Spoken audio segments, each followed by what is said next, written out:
I was planning to shoot this video already many times, and I had so many excuses each time I planned it. And this is a great example of lack of motivation. Well, the motivation was there, but it was very fleeting. And I had to remind myself, especially today, that it's not that the motivation should be the starting point. It should be the action itself, and then it will turn into motivation. There are a few different approaches that I have seen from people. Some would say, just think about the smallest possible step that can get you closer to your goal, and take it. And then this small step, once you start doing it, like recording this video or going out of the house to go to the gym or for a walk, once you have this one first step done, then the remaining steps will be way easier. And this is so true. It's for a very long time I was thinking it's the motivation that has to be strong and it has to be the starting point, but it's the other way around. It's the action that gives you some energy to fuel your motivation, and that motivation kicks the next action, and that basically chains together until you get the goal accomplished. And it is very important to understand and apply. I have another method that I have seen, which is basically extension of the 2-minute rule, where if something like a task takes less than 2 minutes, just do it without overthinking, just do it.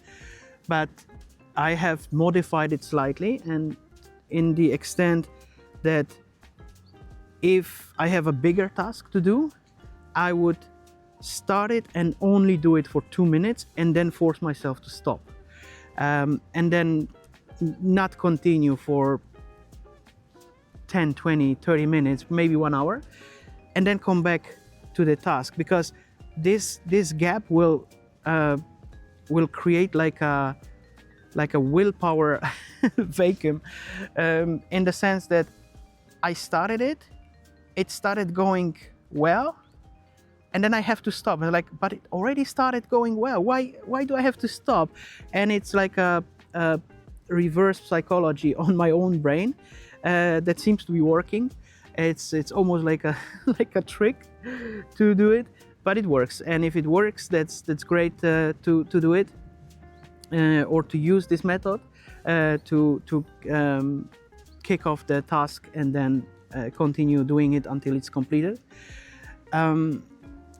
But in general, motivation seems to be acting like a dynamo. Like maybe you know that some bikes have like a dynamo which is attached to the wheel, and then it generates electricity, which generates light. So it's not like the light comes before the movement. It's the movement that generates energy that creates the light. And I think it's very symbolic in that sense for our mind, for our spirit, that you need to start with motion, with a spin, and then it will generate energy, and that energy will propel you further into the task, and then applying it again and again until it becomes a second nature.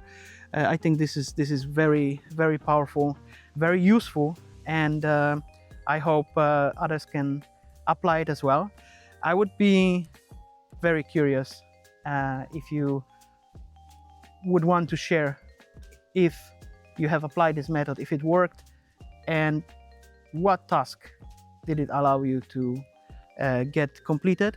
So if you use it, if it works for you, leave a comment. I will be very happy. Thank you, my friend, and see you in the next one.